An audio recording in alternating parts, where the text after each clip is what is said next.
성경 말씀 보겠습니다. 신명기 31장입니다.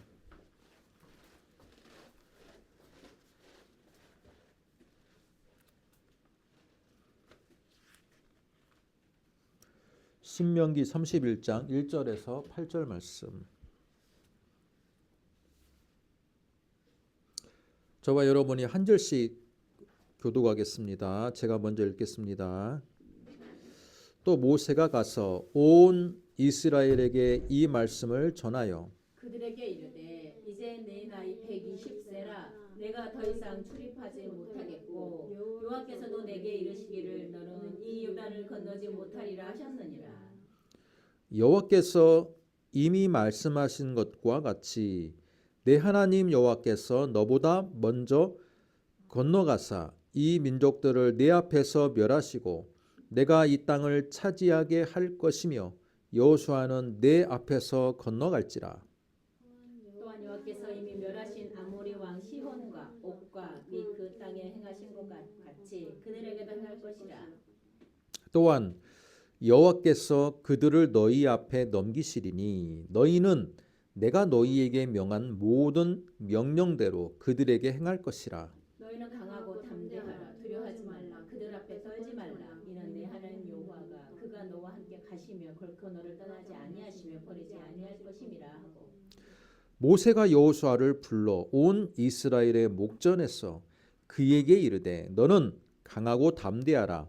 너는 이 백성을 거느리고 여호와께서 그들의 조상에게 주리라고 맹세하신 땅에 들어가서 그들에게 그 땅을 차지하게 하라. 그리하면 여호와 그가 내 앞에서 가시며 너와 함께하사 너를 떠나지 아니하시며 버리지 아니하시리라. 너는 두려워하지 말라. 놀라지 말라. 아멘. 우리가 신명기 31장 1절에서 8절 말씀을 함께 읽었습니다. 이 말씀을 가지고 후계자 세우기라는 제목으로 말씀을 듣도록 하겠습니다. 자, 따라해 보겠습니다. 후계자 세우기. 후계자 세우기.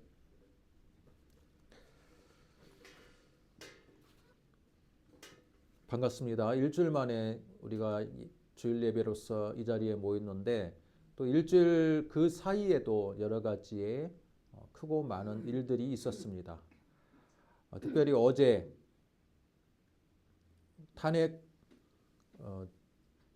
탄핵에 대해서 이제 국회의원들이 투표를 한 결과 이제 찬성에 통과가 되었죠. 통과가 되는 사건이 있었습니다. 외국의 해외로 파견되는 언론 기자를 특파원이라고 하는 거거든요. 특파원. 그런데 여러분, 이 특파원들이 나라를 자신들이 선호하는 나라로 가고 싶지 않겠습니까? 특파원들이 선호하는 나라 어느 나라가 있을까요? 전 세계 200개가 넘는 나라 가운데 일본? 여러분이 만약에 특파원으로서 언론의 기자로서 해외 특파원으로 가게 됐다. 자, 여러분에게 한번 여러분이 선호하는 나라를 한번 물어봅니다. 그럴 때 여러분 뭐라고 대답하겠습니까? 이슈가 많은 나라 가겠죠. 영국? 아랍에미리트. 아랍에미리트? 이스라엘. 러시아. 러시아. 예. 그 여러 가지 답변이 나왔어요. 다 뉴스에서 많이 오르락 내리락 하는 나라가 좀 뽑힌 것 같은데 실제로 여러분 특파원들에게 질문을 하면요. 압도적으로 대한민국이라고 합니다. 압도적으로 대한민국이라는 그리고 누구도 다 특파원들은 대한민국을 가고 싶어 합니다. 왜 그럴까요? 이슈가 많아서. 여러분이 잘 알다시피 한류의 본거지고 또 밤에도 잠이 들지 않는 나라이고 그것도 그렇지만 더 중요한 것은 유럽이나 해외 다른 나라 웬만한 선진국의 나라를 가면요. 사건이 별로 없어요. 그러니까 특파원으로 지금 파견은 됐는데 기삿거리가 찾기가 쉽지가 않아요. 그런데 대한민국 어떻습니까? 기삿거리가 무궁무진하다고 그럽니다. 그래서 그런 말이 있대요. 그 선진국에 가면 10년 동안 벌어질 일들이 이 나라에서는 1년도 안 되는 사이에 10년이 벌어질 일들이 다 일어나기 때문에 너무나도 기삿거리가 많고 또 변화무쌍한 나라이기 때문에 해외 파견 기자들에게는 가장 각광을 받는 나라라고 합니다. 이게 여러분 명예입니까? 이거 참 불명예스러운 일이죠. 그런데 최근 한 달 사이에 계엄과 더불어서 탄핵 정국이 발생했고 이게 불과 12월 3일에 시작된 거니까 여러분 지금 며칠입니까? 2주도 안 된 일이에요. 2주도 안 된 이 짧은 기간 동안에 어떤 일이 발생했습니까? 정말 선진국으로서는 잊기가 힘든 일들이 발생했다라는 거예요. 얼마나 전 세계들의 이목이 집중이 되고 있고 또 해외에서 파견된 특파원들은 얼마나 바쁘겠습니까? 그죠? 2주 동안 뭐 정말 많은 이 사건과 기사들을 실어 나르느라고 정말 바쁠 겁니다. 근데 한 가지 소망하는 것은 이제 2024년도 끝나가는 이 즈음에 우리 대한민국이 세계의 이목을 끄는 불명예스러운 일로 특별히 뭐 계엄과 관련된 일로 이목을 끌어서는 안 되겠다라는 생각을 하게 되었습니다. 이왕이면 더 문화를 선도하고 또한 세계 모범적인 국가로서의 이목을 끌어야 되는데 왠지 불명예스러운 일들로 자꾸 얽히고 설키고 그러면서 이슈화되는 것들이 국민의 한 사람으로서 굉장히 안타까운 상황이라고 볼 수 있습니다. 자, 오늘 말씀과 비추어서 본다면 오늘 최근에 벌어진 이 사건들을 어떻게 해석할 수 있을까요? 오늘 말씀의 제목이 뭡니까? 후계자 세우기예요. 민주주의 사회에서는요. 우리나라 같은 경우는 5년에 한 번 대통령을 나라를 책임질 후계자를 세웁니다. 또 국회의원 같은 경우는 4년에 한 번 후계자를 세우고 있습니다. 여러분, 후계자를 세우는 데 있어서 어떤 기준을 가지고 어떤 판단을 가지고 세웁니까? 대한민국 사회는 민주주의 사회이기 때문에 국민들의 투표를 통해서 대통령이 선출이 됩니다. 많은 투표, 많은 지지를 받은 표를 받은 후보가 대통령이 되게 돼 있어요. 하지만 오늘 우리가 읽은 이 말씀, 신명기 말씀으로 돌아가 본다면 후계자는 어떻게 세우는 거예요? 국민들의 지지? 이스라엘 백성들의 투표? 아니에요. 하나님의 종 모세를 통해서 하나님께서 너의 후계자는 누구다? 여호수아다. 이렇게 말씀해 주시는 거예요.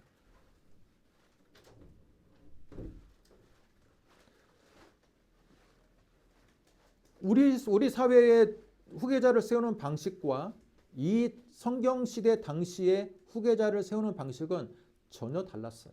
하지만 어느 것이 더 합당한지에 대해서는 여러 가지의 장단점이 있겠지만 지금 사회는 어때요? 민주주의 사회이기 때문에 이제는 국민들의 투표를 통해서 국민들의 지지를 통해서 대통령과 국회의원이 선출되는 것은 당연한 일입니다.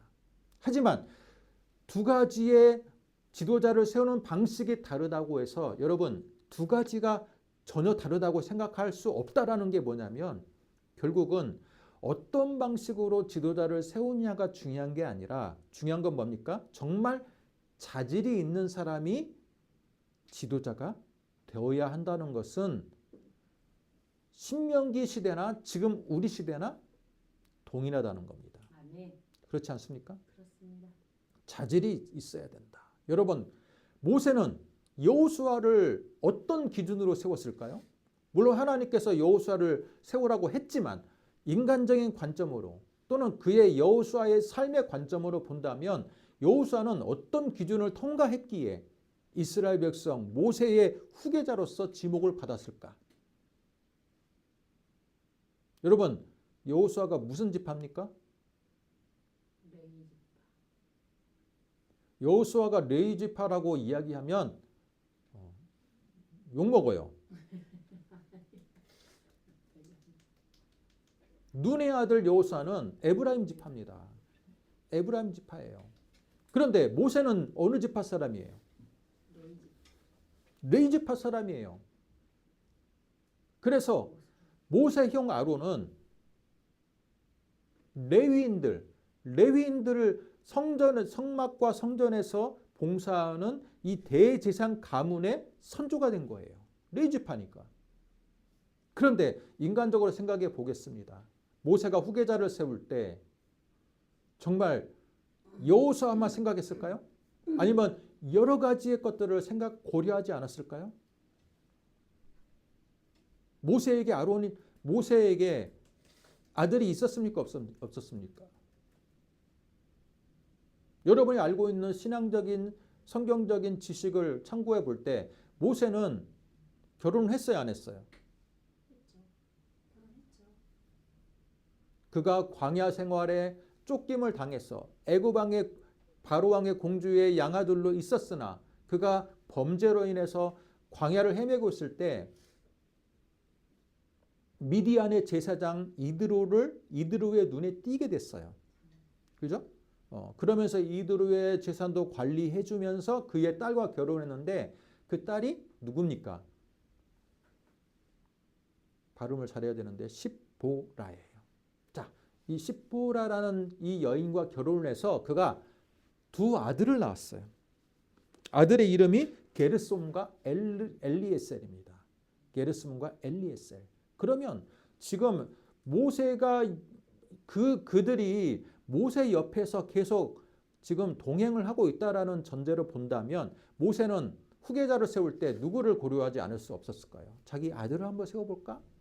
실제로 모세의 누이였던 미리암과 그 많은 사람들이 모세의 권력을 그 자리를 차지하기 위해서 모세를 험담한 적도 있었고 또 구데타와 같은 일들이 자주 발생했었어요. 그러면 모세는 당연히 팔이 안으로 굽는다고 누구를 세울까요?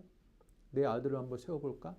실제로 지금 교회에 많은 대형교회 창립자들 또는 개척의 선구자였던 이 목사님들이 나중에 은퇴할 때 자기 아들을 세우잖아요.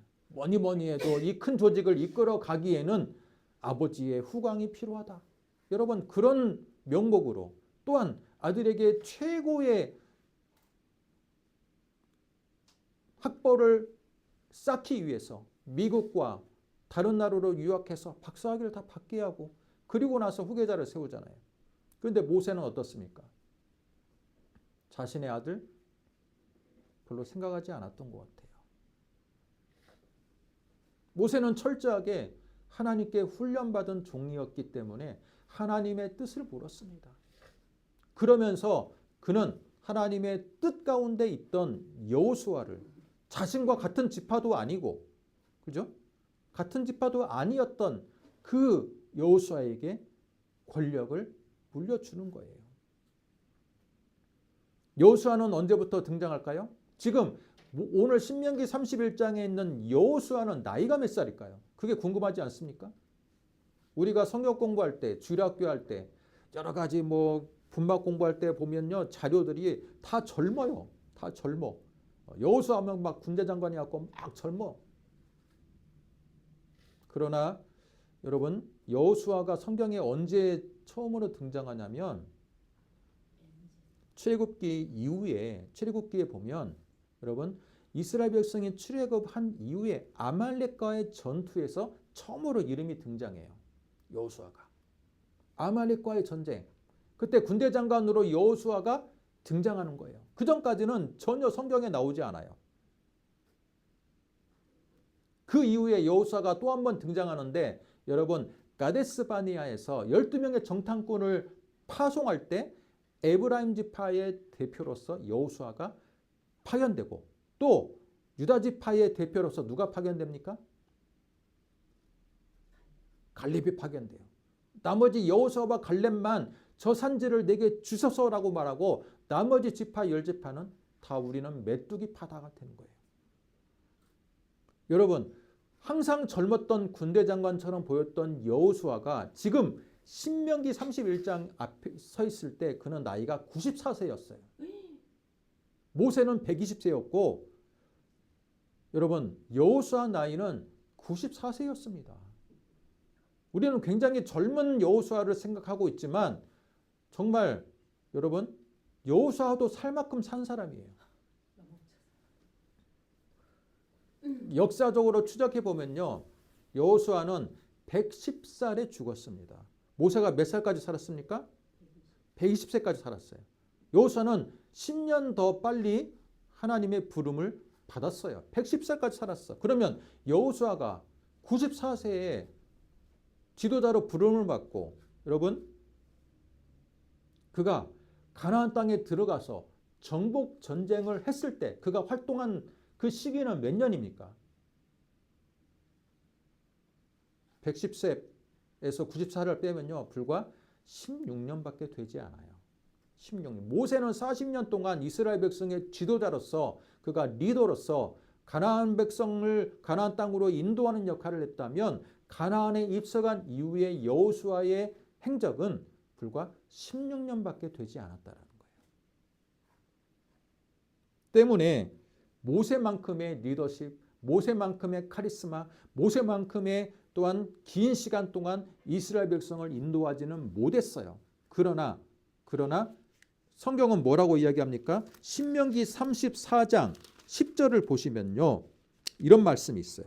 그 후에는 이스라엘에 모세와 같은 선지자가 일어나지 못하였나니 모세는 여호와께서 대면하여 아시던 자요, 여호와께서 그를 애굽 땅에 보내사 바로와 그의 모든 신하와 그의 온 땅에 있는 모든 이적과 기사와 모든 큰 권능과 이엄을 행하게 하심에 온 이스라엘의 목전에서 그것을 행한 자이더라 라고 돼 있어요.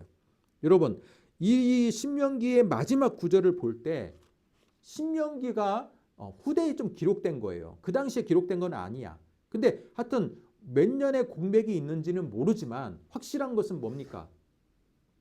그 수백 년이 지난 이후에 기록될 당시만 해도 여호수아뿐만 아니라 수많은 하나님의 지도자들이 거쳐갔는데 그 지도자들도 모세만큼의 선지자는 아니었다라는 거예요. 모세만큼의 선지자는 뭡니까?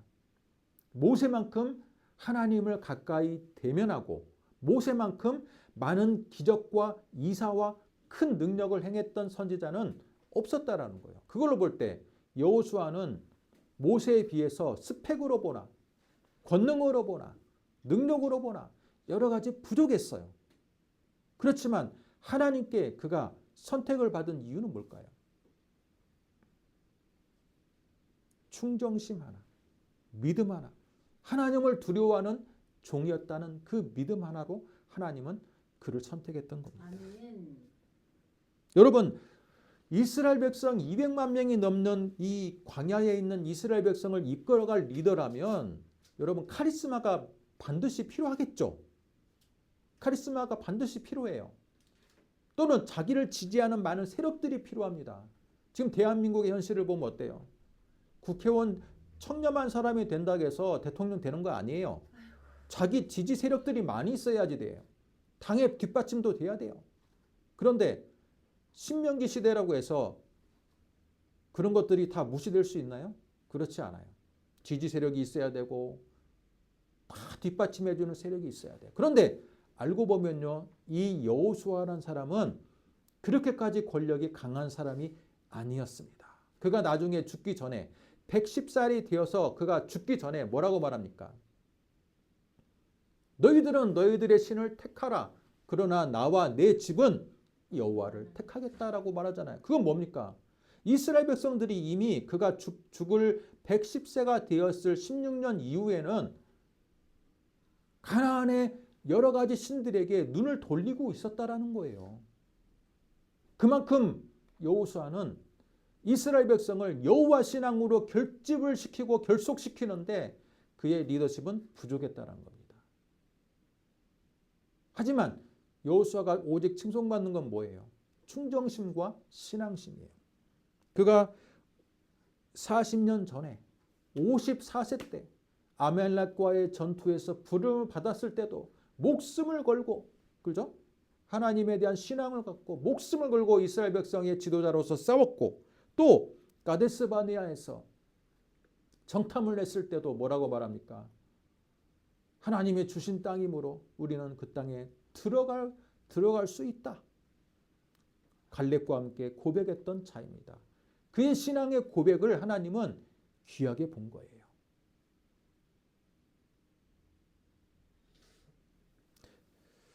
사랑하는 성도 여러분, 때문에 오늘 말씀의 제목대로 후계자를 세울 때 가장 첫 번째 조건이 뭐였어요? 신앙과 충정심이었다는 거예요. 충성심.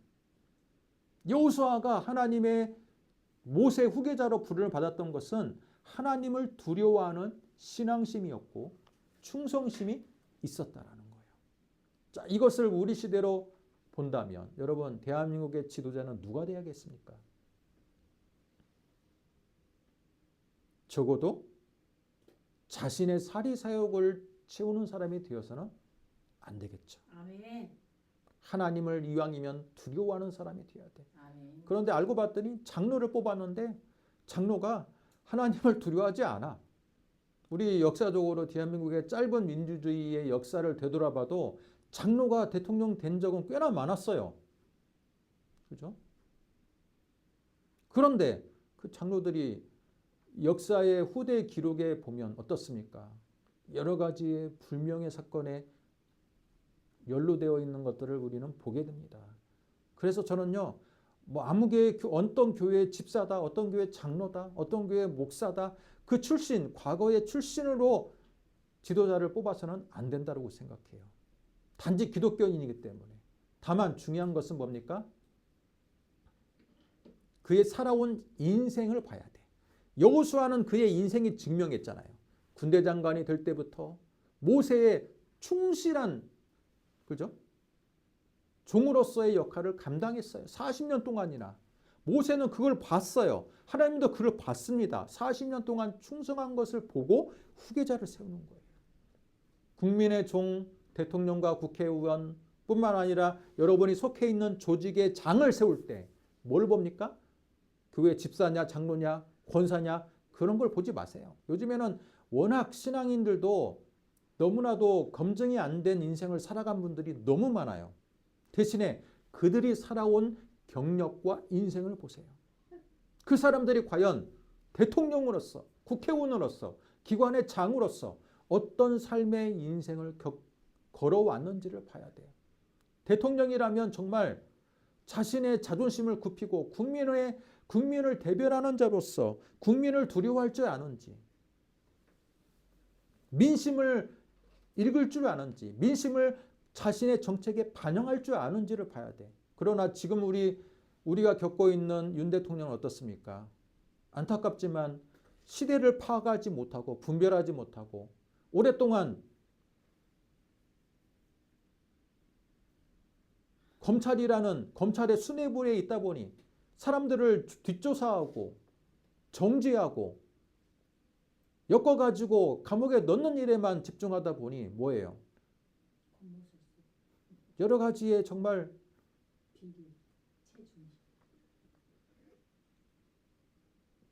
비리에 오히려 온상이 되고 있다는 거예요. 국민들은 왜 몰랐을까요? 민주주의라는 제도는요, 국민들이 깨어있지 않으면 정말 불완전한 제도입니다. 여러분이 아셔야 돼. 아, 민주주의는 그래도 독재 국가보다는 낫지. 공산주의보다는 낫지. 물론 나아요. 그러나 그 나은다는 그 전제 조건은 뭐냐면 국민들이 깨어 있어야 돼. 왜? 국민들이 수준이 너무 낮거나 판단력이 없어가지고 여러분 히틀러 같은 사람들 뽑아줄 수도 있잖아요. 실제로 여러분 독일 국민들은요, 히틀러는요, 독일의 총통이 되어서 합법적으로 선출이 된 사람이에요. 여러분 그 사람이 쿠데타를 일으켜가지고 독일을 장악한 사람이 아니에요. 독일 국민들이 뽑아줬다라는 거예요. 우리 대한민국에도 그런 일이 있을 뻔했다라는 거. 지금 국민들이 뽑아준 대통령인데 이 대통령이 민심을 읽지를 못하고 자신의 지지율이 떨어지고 자신의 입지가 줄어드니까 어떻게 했습니까? 계엄을 선포해서 자신의 권력을 자신이 독재자가 되기 위한 시도를 했다라는 거예요. 그런데 그건 누가 뽑아줬어요? 국민들이 뽑아준 거예요. 여러분, 누구를 탓할 게 아니라 그 사람을 지지해서 뽑아준 그 사람들의 손을 탓해야 돼요. 손가락을.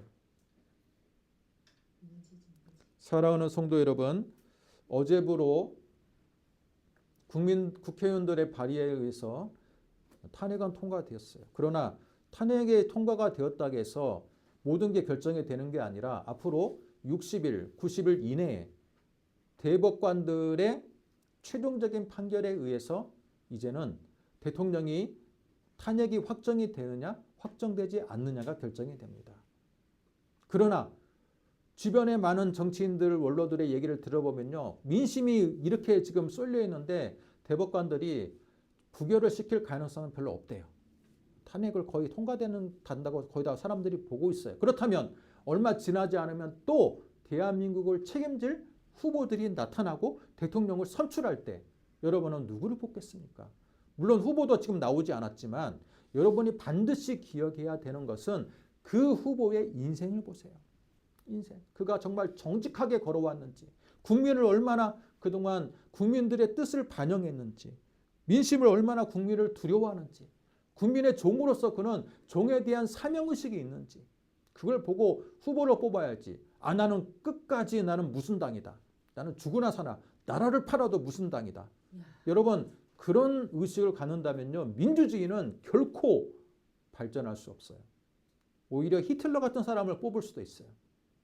때문에 여러분 깨어 있어야 됩니다. 여러분은 깨어 있습니까? 아멘. 깨어 있습니다. 제발 깨어 있기를 소망합니다. 우리 대한민국의 우리 기독교인들 많은 지금 7만 개가 넘는 교인들, 교회 숫자와 그 앞에서 그 아래에서 신앙생활하는 많은 대한민국의 우리 개신교인들 깨어 있습니까? 깨어 있기를 소망합니다.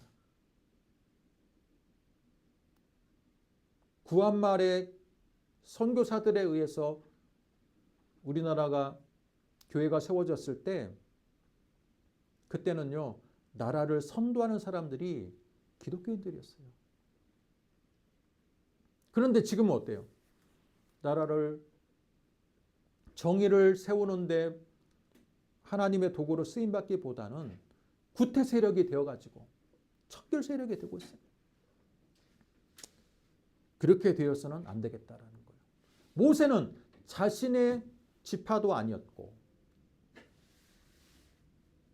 주변에 단단한 입지, 지지자들이 그렇게 많지도 않았던 여호수아를 하나님의 명을 받고 택했어요.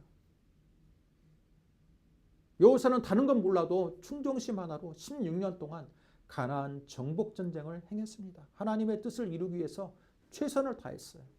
여러분, 중요한 것은 나라를 책임질 사람 또는 이 김포시 또는 여러분 살고 있는 도시의 국회의원을 뽑을 때 그 지역을 책임질 사람을 여러분이 제대로 볼 수 있는 안목이 있느냐가 중요하다는 거예요. 그 안목이 없다면 민주주의는 그다지 전망이 밝지 않아요. 여러분, 여호수아의 마음은 어땠을까요? 31장에서 여호수아가 모세의 뒤를 후계자로서 지목을 받았을 때 여호수아의 마음은 어때요? 아, 내가 드디어 권력을 잡게 되는구나 기뻐하고 그랬을까요? 7절 모세가 여호수아를 불러 온 이스라엘의 목전에서 그에게 이르되 너는 강하고 담대하라. 너는 이 백성을 거느리고 여호와께서 그들의 조상에게 주리라고 맹세하신 땅에 들어가서 그들에게 그 땅을 차지하게 하라. 여러분, 여호수아를 지금 이스라엘 목전에 다 불러서 여호수아를 세웠어요. 그리고 너는 강하고 담대하라. 이거 뭡니까?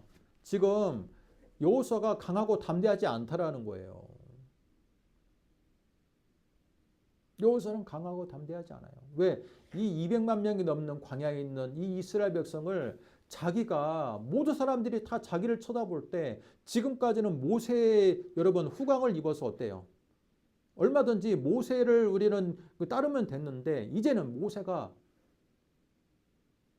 느보산에서 생을 마치고 모든 사람들이 자기를 바라보게 된다는 그 사실 자체에 두렵고 떨고 있어. 두렵고 떨고 있어. 강하고 담대하라. 하나님은요, 여러분 여호수아를 또 보면요, 또 강하고 담대하라 계속 말씀하세요. 그 뭐예요? 여호수아가 강하고 담대하지 않아 지금. 불안에 떨어. 나는 나같이 부족한 사람이 어떻게 이스라엘 백성을 이끌 수 있을까? 자꾸 나같이 부족한 사람이 모세를 봤더니 하나님을 대면했던 선지자시고 많은 이적을 행했는데 나는 그만큼의 능력이 안 돼. 실제로 여호수아가 여러분 많은 이적을 행했습니까? 행하지 않았어요. 여호수아 때부터는요, 많은 이적을 일으키는 선지자가 나타나지 않았습니다. 그렇기 때문에 모세에 비해서 자기가 너무 보잘것없다는 걸 알아요. 그럼에도 불구하고 하나님은 내가 힘을 줄 테니 너는 나만을 바라보고 가나안 땅으로 들어가라. 내가 먼저 앞서서 들어가겠다.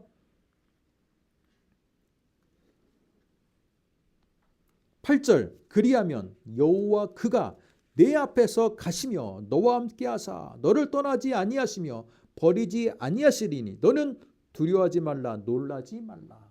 여러분 여호수아에게 두려워하지 말고 놀라지 말라고 한 그 근거가 바로 여호와께서 먼저 가나안에 들어가시겠다라는 거예요. 그리고 너와 함께 하겠다는 거예요. God with us. 임마누엘의 하나님이 너와 함께 할 거니까 너는 결코 두려워하거나 떨지 말라. 그렇게 말하고 있어요. 이게 어떤 일을 시작할 때 우리가 모두 발휘해야 되는 점이지 않을까 싶어요. 어떤 사람에게 새로운 사업을 합니다. 또 나라의 지도자를 뽑습니다. 또 어떤 새로운 계기를 마련합니다. 그럴 때 우리는 두렵고 떨어요. 그죠? 그랬을 때 우리는 이 말씀을 기억해요. 두려워하지 말라. 놀라지 말라. 내가 너와 함께 있을 것이다. 내가 너를 버리지 아니할 것이니 너는 놀라지도 말고 두려워하지도 말아라. 아멘. 이게 지금 우리 시대에 필요한 하나님의 메시지라고 봅니다. 여러분 직장에서도 사업터에서도 우리가 중요한 일을 결정할 때에도 매번마다 망설이고 그죠? 어느 길이 맞는지 모를 때도 우리는 많이 있어요. 그럴 때 이 말씀을 기억해서 차라리 우리가 하나님께 하나님 나와 동행해 주시고 내가 결정하는 모든 것 가운데 하나님이 지혜를 주시고 은혜를 주셔서 하나님의 뜻이 내 삶을 통해서 이루어지게 하여 주옵소서. 기도하며 나갈 때 분명히 하나님의 놀라운 은혜는 나타날 줄로 믿습니다. 결국은요, 여러분 후계자를 어떻게 세웁니까? 후계자를 어떻게 세요? 하나님을 두려워하고 하나님의 뜻을 이루는 후계자를 세워야 돼. 그리고 겸손한 자를 세워야 돼. 겸손함이 바로 두렵고 떨리고 나는 내가 정말 무능하고 내가 부족하다는 것을 철저히 알고 있는 자를 세워야 된다는 거예요. 지금까지 역사적으로 실패했던 건 뭐냐면 자신의 무능을 알지 못하는 지도자를 세웠을 때 그 나라는 정말 문제가 많이 생겼어요.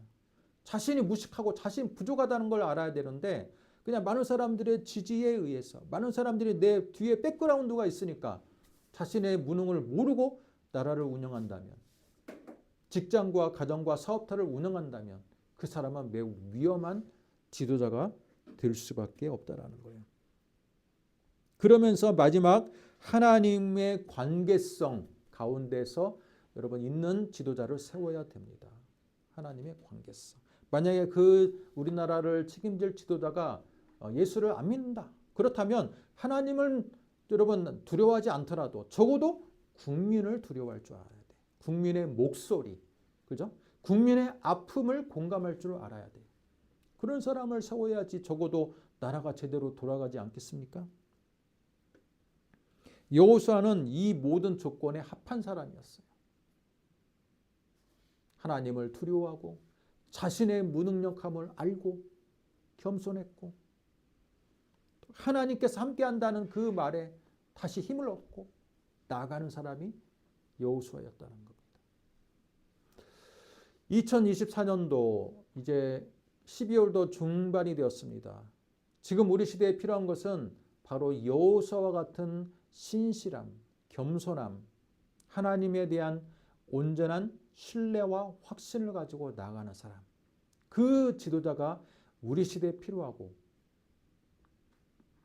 지도자의 자격이 그것뿐만 아니라 여러분 자체가 그런 자질과 덕목을 갖추는 여러분 되시기를 주님의 이름으로 축복합니다. 아멘. 겸손할 때 겸손하고 하나님을 의지할 때 항상 의지하고 하나님을 두려워할 줄 알고 교회에서도 직장에서도 가정에서도 하나님의 뜻을 내가 이루어간다. 하나님의 음성, 하나님의 인도를 나는 항상 그 길을 걸어가겠다. 다짐하는 자. 그게 바로 여러분 되시기를 주님의 이름으로 축복합니다. 또한 나라를 위해서 우리가 함께 기도하기를 원합니다. 이제 국회에 여러분 탄핵에 통과됐다 해서 모든 게 끝난 게 아니에요. 그 이후에 나라의 정치적인 권력의 공백, 총리가 잘 메꿔주고 또 탄핵의 절차들이 잘 이루어지고 모든 과정들이 평탄하게 이루어져야 돼.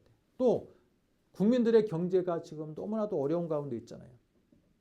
나라도 어려울 뿐만 아니라 국민들의 삶이 어려운 이때 우리는 누구를 바라볼까? 바로 우리에게 힘이 되어주시는 여호와 하나님을 바라보면서 여러분 진정으로 이 어려운 시대를 극복해 나가시는 여러분 되시기를 주님의 이름으로 축복합니다. 기도하겠습니다. 하나님 아버지, 후계자 세우기라는 제목으로 우리가 말씀을 들었습니다. 신명기 31장에서 모세는 여호수아를 추대하며 그의 지파도 아니었고 또한 많은 권세가 있는 자도 아니었지만 하나님이 원하시는 자였기에 또한 그는 삶으로 그의 신앙을 증명한 자였기에 기쁜 마음으로 후계자를 세웠던 것을 우리는 기억합니다. 아버지 하나님, 우리가 바로 우리나라의 지도자를 세울 때, 국회의원을 세울 때, 또한 내가 가정의 구성원으로서 나 역시 그런 덕목을 갖추는 자가 되기를 원합니다. 하나님을 두려워할 줄 알고 또한 삶으로서 내 정체성을 증명할 수 있고 또 하나님의 인도를 구하고 나의 약함을 인정하며 하나님의 인도를 구하는 그런 자가 바로 내가 되기를 원하고 또한 이 지역을 대표할 수 있는 국회의원이 되기를 원하고 대통령이 되기를 원합니다. 하나님 은혜 베풀어 주시고 대한민국의 진정으로 하나님의 뜻을 구현할 수 있는 위대한 지도자들 또한 위대한 사람들이 더욱더 많아져서 대한민국이 하나님 앞에 더욱더 많은 영광을 드릴 수 있는 귀한 나라가 되게 하여 주시옵소서. 믿사오며 예수님의 이름으로 기도드립니다. 아멘.